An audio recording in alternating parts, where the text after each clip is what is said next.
Pimpinan dan anggota Dewan yang kami hormati, pemerintah mengapresiasi pandangan seluruh fraksi DPR RI agar pemerintah terus mendorong upaya optimalisasi pendapatan negara, baik melalui perluasan basis penerimaan maupun pengelolaan sumber daya alam yang lebih baik.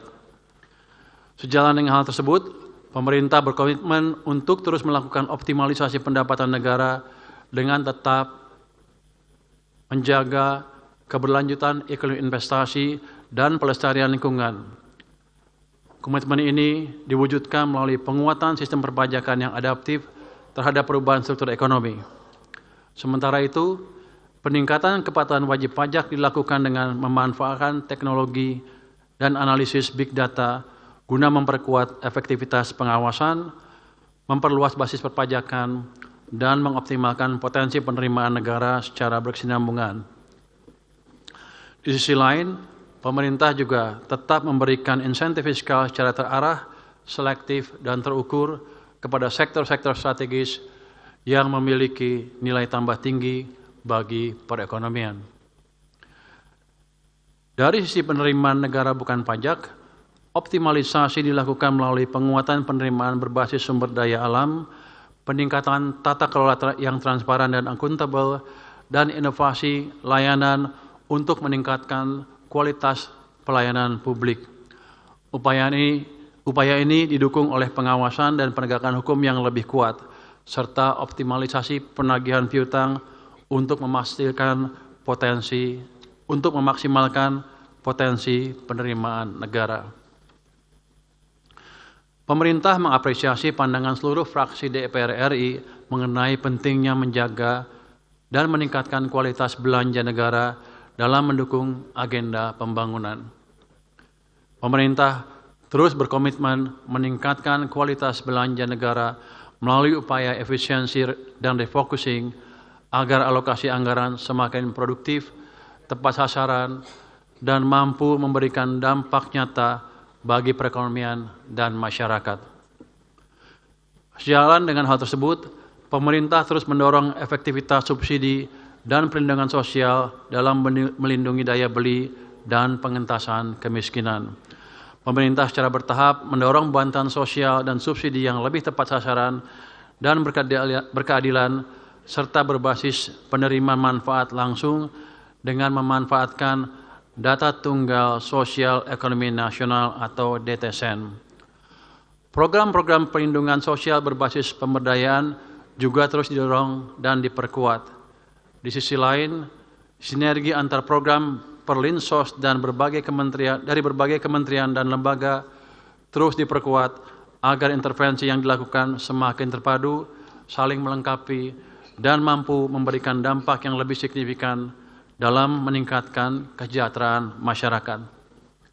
Di samping itu, pemerintah berkomitmen meningkatkan aktivitas belanja pusat dan daerah melalui penguatan sinergi dan harmonisasi belanja pusat dan daerah.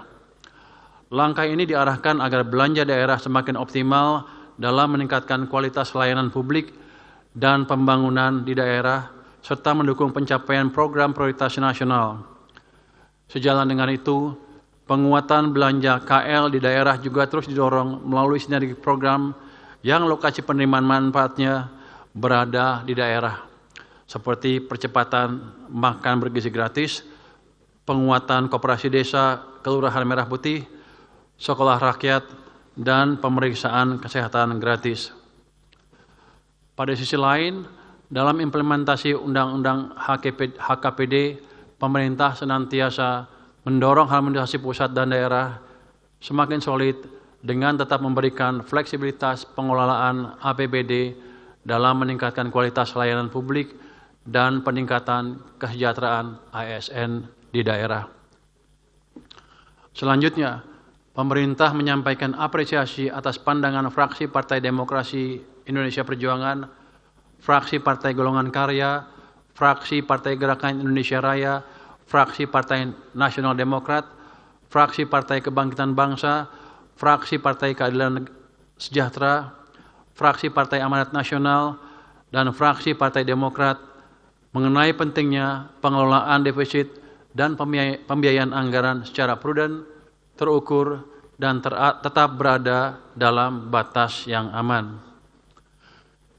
Kebijakan pengelolaan defisit dan pembiayaan anggaran tersebut tidak hanya diarahkan untuk memenuhi kebutuhan pendanaan jangka pendek, tetapi juga untuk menjaga kesinambungan fiskal dalam jangka menengah dan panjang.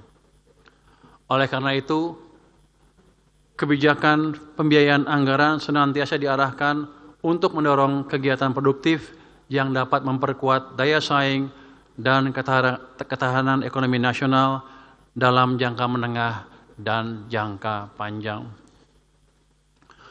Untuk menutup defisit anggaran tersebut, skema pembiayaan defisit anggaran akan dikelola secara inovatif, prudent, dan berkelanjutan dengan mengendalikan defisit utang dalam batas yang aman. Sinergi dengan Danantara, Special Mission Vehicles, Badan Layanan Umum, dan Sovereign Wealth Fund dilakukan untuk mendukung akselerasi transformasi ekonomi dan memperkuat ketahanan fiskal melalui penyediaan fiscal buffer secara andal dan efisien. Ketua, para wakil ketua, dan Ibu